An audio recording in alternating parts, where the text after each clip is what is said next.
Lesbian Detectives. Unsolved cases. She's still missing. Yeah, they haven't found her yet. Well, let's talk about it. They say he vanished without a trace. Could it be a psychotic break or a tragic accident? Police don't know where the body went. Unsolved murders, body still missing. That's unheard. Where's the witness? Lesbian detectives, what's going on? City on high alert, this out the norm. He did what, the who? Man, that ain't real, these crimes ain't true. Then come uncover these theories with us. We live right now, tuning in is a must. Right now, Lesbian Detectives. Lesbian Detectives. We about to start the show, so get your popcorn ready, let's go. Pay attention to the message. I present to you Lesbian Detectives. This is Lesbian Detectives. I'm Sierra. And I'm Elizabeth. And we are here talking about missing and unsolved murders. We are discussing cases that you have forgotten about or never even heard of. So sit back, relax, and let's start this podcast.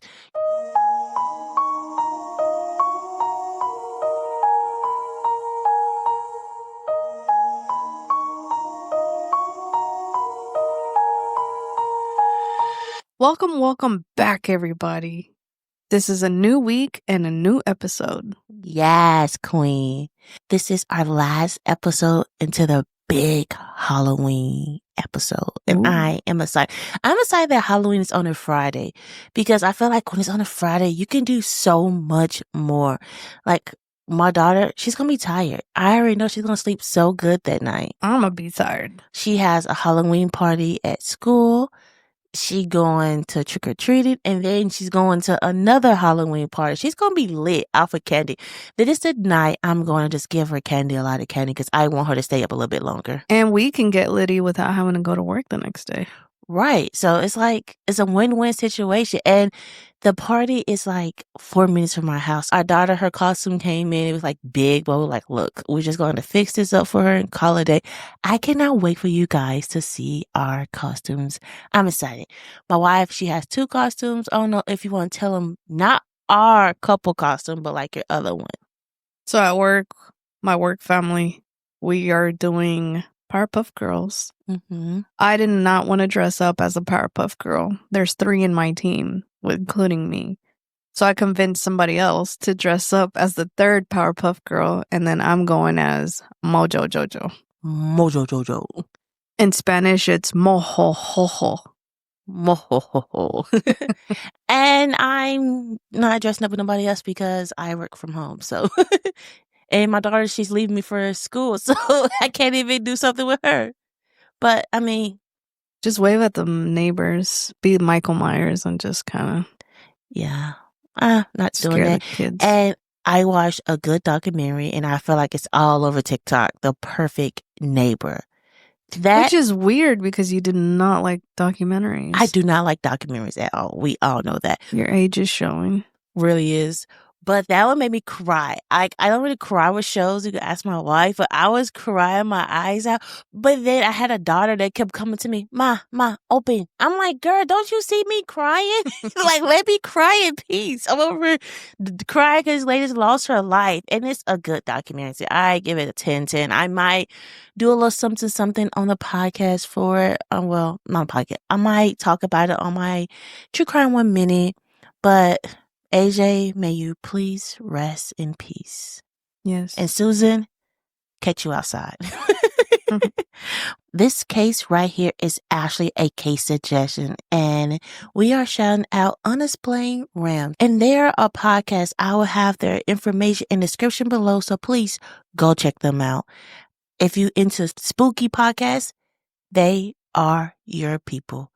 Now let's get into the episode. It began like any ordinary autumn morning in a small Michigan town, the kind where the trees turn to fire and gold, and the wind carried the promise of winter. The school day had started, hallways echoing with laughter and the rhythm of teenage chatter. But by afternoon, a strange hush began to ripple through the community, whispers spreading from locker to locker, house to house. 2 girls gone. They were last seen walking side by side, their laughter blending with the crunch of falling leaves beneath their feet. No one knew where they were going or why. Some said they had planned to skip class, maybe go to a nearby Halloween event. Others thought they were running away. But as the hours stretched into days and days into years, those simple theories fell apart. There were no clues, no witnesses, no sign of struggle, just an empty road, a missing piece of time, and the aching questions that will haunt a town for decades. What happened to them that October afternoon? Before anyone could understand the warmth of a fallen fade, and two families were left with only silence, fear, and fading photographs of girls who never made it home. This is the case of Pamela Sue Hobley and Patricia Ann Spencer. Halloween morning 1969, the town of Michigan awoke under a pale autumn sun that filtered weakly through the clouds, glittering off the water of Lake Huron. Leaves whispered across the empty sidewalk, chasing one another in amber and gold.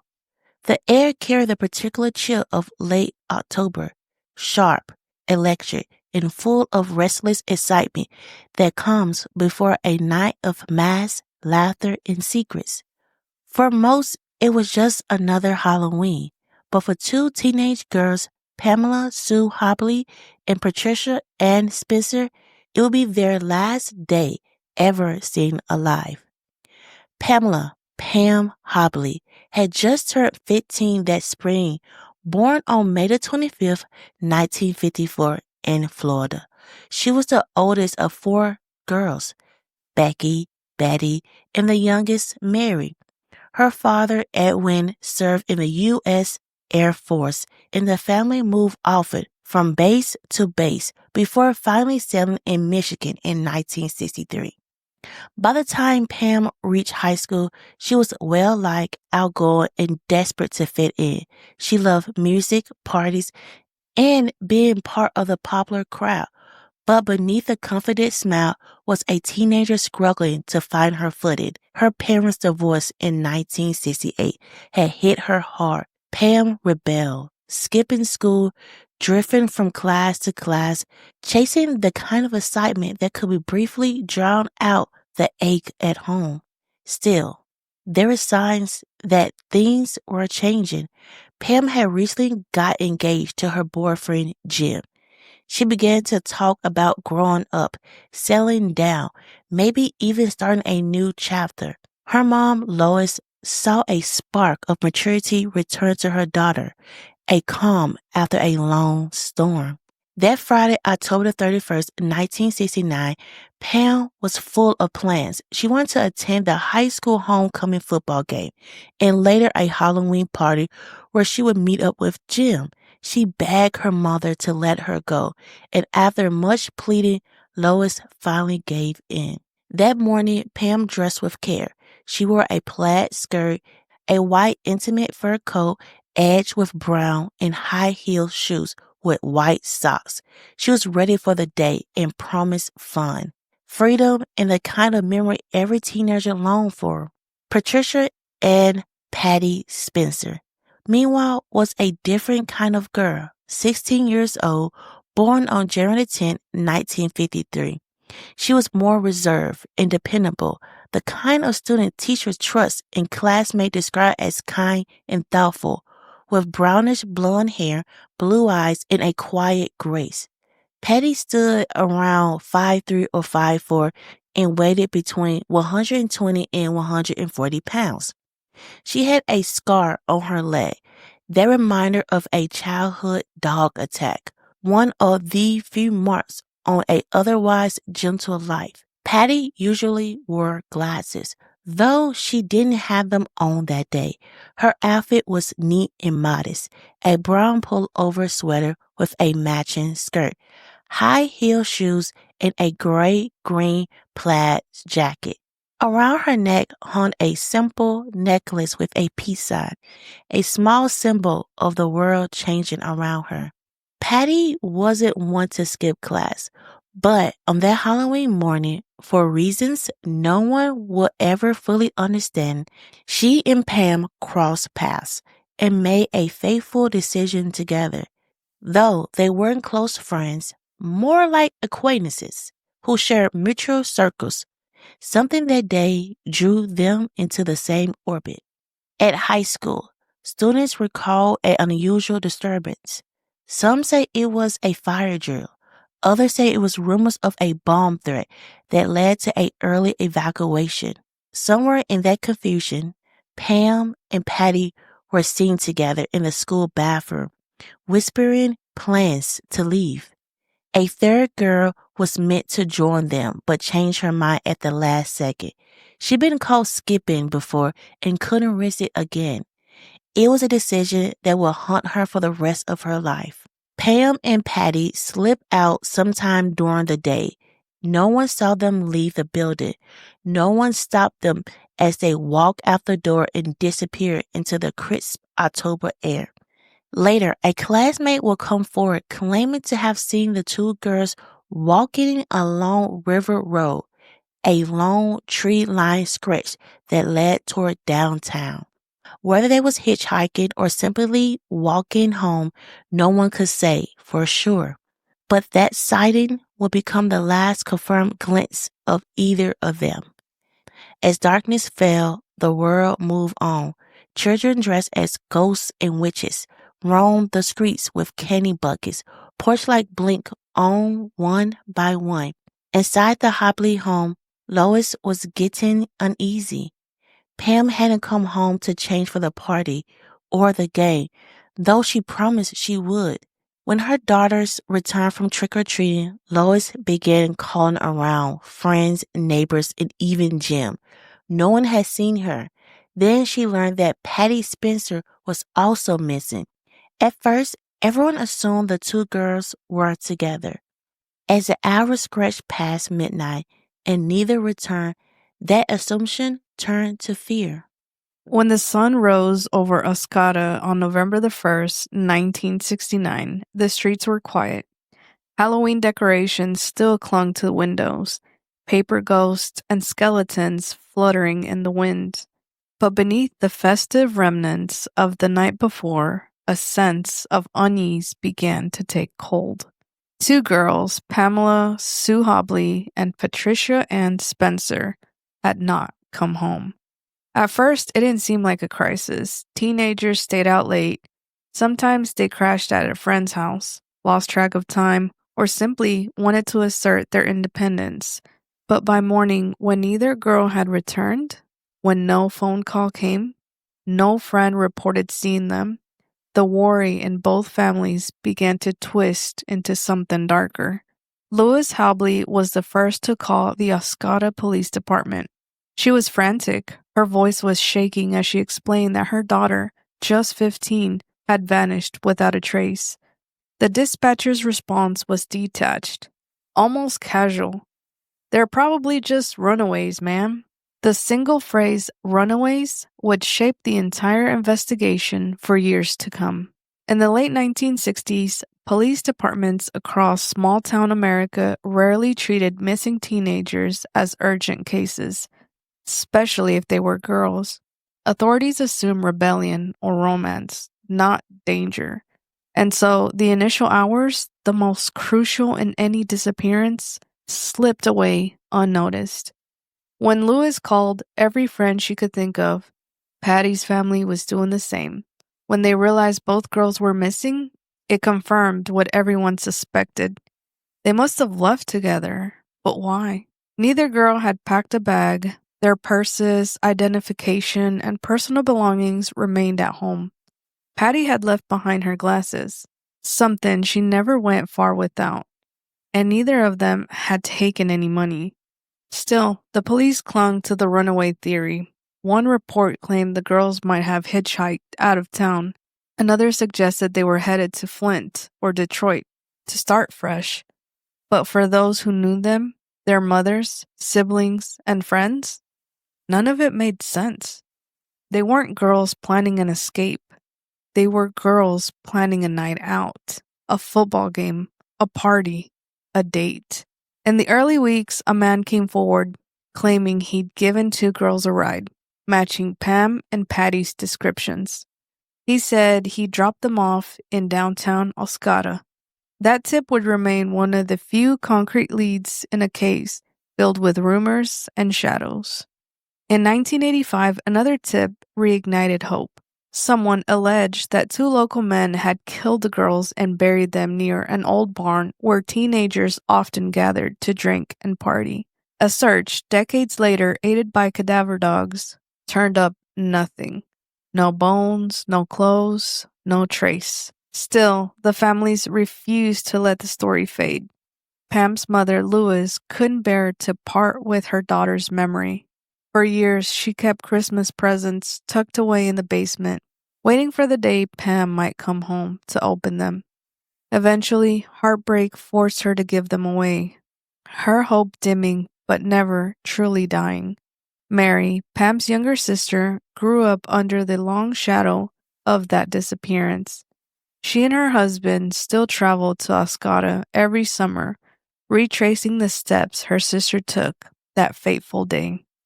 Walking River Road, searching the forest, staring out at the cold expanse of Lake Huron. She says she can still feel Pam's presence there, like a whisper, just out of reach. And then there was Jim, Pam's fiancé. He never stopped looking for her either. In later years, he gave Mary a ring, one that Pam had given him before she vanished, a small token of love and promise. It had once belonged to their father. Jim had kept it all those years, a silent memorial to the girl who never came home. As weeks turned into months, whispers began to circulate. Some said the girls had been seen in another town. Others claimed they had been spotted in a car heading south. But every lead led to another dead end. Then came the rumors, darker, crueler ones, that the girls had been picked up by someone they knew, that they had gone to a party that night and something went horribly wrong, that they had been taken into the dense woods outside of Oscada and never left. Today, more than 50 years later, the case remains unsolved, but not forgotten. A new cold case task force in Michigan has taken up the investigation, using modern forensic tools and digital databases. They've begun re-examining every piece of evidence, every lead, every name that was ever whispered. DNA testing, geological mapping, and new witnesses outreach efforts have breathed fresh air into the decades-old mysteries. Detectives have confirmed that at least one or more suspects remain on their radar, individuals who have never been ruled out. For the families, that flicker of hope means everything. As one detective put it, someone in Oscada knows what happened that day. Someone's been carrying that secret for over half a century. And that's the cruelest part of this story, because Pam and Patty's disappearance didn't just take 2 young lives. It took peace from an entire town. To this day, locals still speak their names in hushed tones. They drive down River Road and wonder which stretch of dirt might hold their answers. Some swear they still see 2 figures in the distance, 2 teenagers walking side by side in the autumn twilight, heading towards a future that was stolen from them. More than 50 years have passed since Halloween 1969, and still the same question echoes. What happened to Pamela Sue Hobley and Patricia Ann Spencer? Were they taken by a stranger or by someone who knew them too well? Were their bodies hidden somewhere just beyond the town's edge, waiting to be found? Or have they simply become a part of Oscada's landscape, 2 ghosts of a night that never ended? Because in the end, their story isn't just about a mystery. It's about the ache of unanswered questions, the cruelty of time, and the power of hope that refuses to die. As Mary once said, her voice trembling but certain, they thought they were invincible walking down that road. Now, they're invisible, but not forgotten. Before we end this case, let's take a moment to remember the 2 young girls who never came home, Patricia Ann Spencer, Patty to her family. Was just 16 years old, born on January 10th, 1953. She had a soft, brownish blonde hair, kind blue eyes, and a shy smile that could light up any room. She was thoughtful, quiet, and gentle, the kind of girl who dreamed of what life might bring after high school, but never got a chance to find out. And Pamela Sue Hobley, Pam, to those who loved her, was only 15. Born on May 24th, 1954, she was bright, full of life, and unafraid to stand out. Her laughter was contagious, her energy magnetic. She loved fashion, friends, and the freedom of being young. All the small things that should have been hers to keep. They were last seen walking together one crisp October afternoon, two friends side by side, never knowing it would be their final journey. For over 5 decades, their families have carried the same unbearable question. What happened to Patty and Pam? Every year, new theories surface, new searches begin, but the truth remains buried, somewhere out there waiting to be found. So tonight, as we leave their story, let's not let the silence win. Let's remember their faces, their laughter, and the bond that tied them together that fall afternoon in 1969. Let's remember their faces, their laughter, and the bond that tied them together that fall afternoon in 1969. Because every missing girl deserves to be found. And somewhere, beneath the weight of time and memory, Patricia Ann Spencer and Pamela Sue Hobley are still waiting for someone to bring them home. This is the case of Pamela Sue Hobley and Patricia Ann Spencer. Now let's get into some theories. Theories. Let's get into some theories. Everyone is a suspect until proven guilty. Let's get into some theories. Lesbian Detectives. What type of thoughts you thinking? What theories running through your mind? I'm thinking all types of suspicion, uncover the truth, what we can find. Witness say they saw somebody creeping out the back door. What you think they did it for? That's so crazy, I'm not sure. They found a car, where could she be? Here go another puzzle piece. Researching through your history, it's plenty unsolved mysteries. Everyone is a suspect until proven guilty. Let's get into some theories, yeah. Let's get into some theories. Everyone is a suspect until proven guilty. Let's get into some theories. Lesbian Detectives. You or me? Go ahead. I have so many theories, and I feel like you guys gonna be like, Sierra, like, what the hell? But this story right here, you have to think outside the box, because the police, they didn't do nothing. They labeled them as a runaway. So somebody like me who have nothing to go on, just like the story being told, I gotta think of theories, and I have to think of like, okay, could this happen? Could this happen? So guys, bear with me. I know you were like, I don't believe in that, but just bear with me. Their friendship, they really didn't know each other. So they just hang out in the bathroom like, hey, like, forget this. Let's skip school. For one girl, she really didn't do this. For another girl, she did this all the time. So I feel like what changed her mind to skip school that day? For her not to do it, because I was a kid, I didn't do senior skip day because I was nervous. I didn't want to miss. I was a little nerd, okay? I'm going to be a little nerd. I was a little nerd. But for somebody to convince me, it would take a lot. Or I'm just not having a good day. I'm like, you know what? I need a mental day. Let's skip school together. And when they said they went walking, like they left the school walking. And I'm thinking about what they're wearing. High heels, walking. Baby, you tired out of a good, like, minute, okay? They was on a river road just walking to downtown. They hitchhike. You can't tell me otherwise that they didn't hitchhike, because 2 teenage girls on high heels. Even Doug is going to struggle with that walk with high heels. Even though you can wear high heels all your life, your feet are going to start burning sooner or later. So let me tell you my couple theories I have. I was like, what if they was like secret friends or secret lovers? I know, guys, I've been watching a lot of GL series. Don't judge me. They were secret lovers.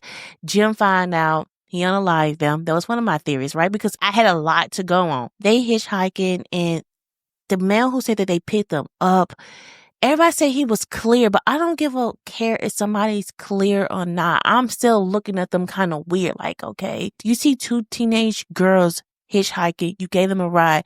You tell me, and everybody know this is a small town. So it had to get out that these girls went missing, like a day or two later. Why did it take you so long to go to the police and say, hey, yeah, I gave them a ride? For some reason, every time I hear this story, I think of the road that was on. I feel like, no offense or nothing, I don't know how long this road is. I feel like they should block that road off for a long time and just search that road. To me, I feel like those two girls never made it off that road. Something happened on that road. And then they said two local men might have done it. That's another possibility. I mean, I'm thinking about that one too. I just feel like they was hitchhiking. They got a ride. It wasn't a good ride. And something happened to them on that road. They never made it off that road. I mean, I know my lesbian ones was crazy, guys, but I mean, that was me thinking right now, okay? Don't judge me. My main theory is something happened on that road. They was hitchhiking. Somebody probably pulled a weapon on them. And as teenage girls, they were stuck. They froze. He did unthinkable things to them, unalive them, and probably buried their body somewhere on that road. For some reason, guys, that road is calling my name like, hey, this is where it happened. This is where they bought it. If they can block out that long, I don't know how many miles it is. I don't. But if they can block out that road, really do a good search of that road, they probably will find a high heel or something. What do you think? So this is giving me Jeffrey Epstein vibes. I think Pam convinced Patty to go, right? And to me, money talks. So maybe she felt like she needed to fit in or buy certain things. So I think Pam knew people outside because she was very rebellious. And maybe she was wanting to meet with somebody. Like the Epstein files, like, you know how he would pay girls to recruit more girls? Oh, that's where you're going with it. Okay. That's where I'm going with it. So, because she was good. Like, Patty was good. She made good grades. And at the end of the day, when you're young like that, like easy money, you see that as an opportunity, but you don't think about all of the consequences that might come with that. Unfortunately, that was the end for the both of them. And I think that people knew that. Like the suspects, the perpetrators, they knew that. They knew that if two girls went missing, they were just going to consider it as a runaway.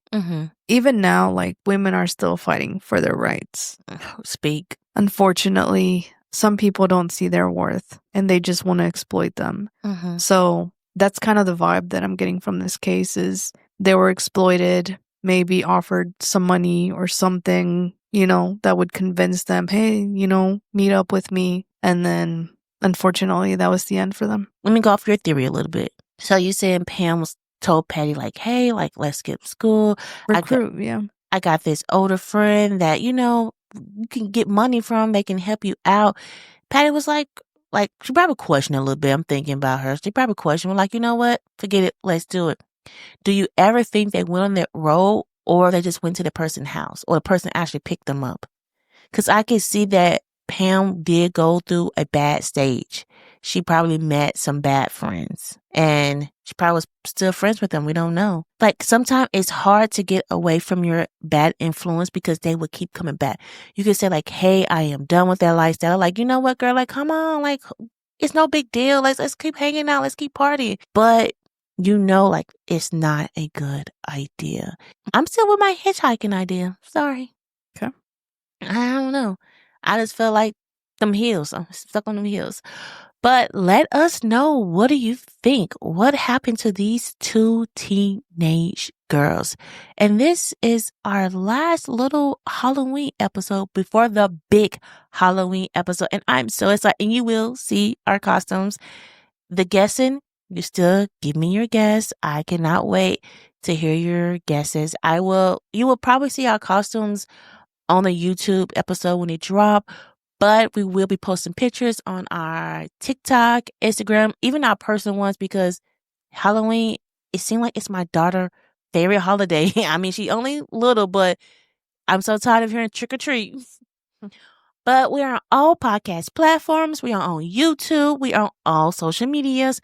Please give us a 5-star rating and comment, like, and subscribe. And tell your friends about us and tell their friends about us. If you have case suggestions, please email me. I cannot wait to hear what case you would like to hear from our beautiful voice.